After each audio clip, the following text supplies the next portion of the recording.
Hello guys and welcome back to MSX Tutorials, and in today's video I'm going to be going over how to fix the GTA 5 error code where you keep crashing on the loading screen. And let's get straight into the video. So the first thing that you guys can do is, if you have a Steam installed through, if you have GTA 5 installed through Steam, go ahead and right click on Steam on your desktop, hit run as an administrator, and go ahead and open up Steam. Once you do that, you can make your way over to library, look for GTA 5, right click on it, hit properties, then go over to installed files.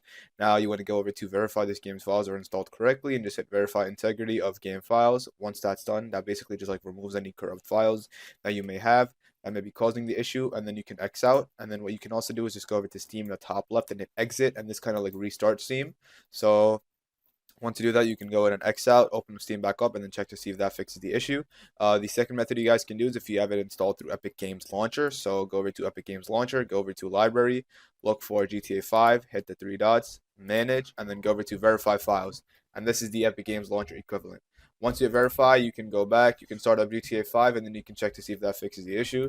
And once you do all of these steps, you guys should be good to go. You can always like restart your PC as well to check to see if that fixes the issue. And that is it for the video. So thank you guys for watching. Make sure to give the video a thumbs up, subscribe to the channel, and have a great day.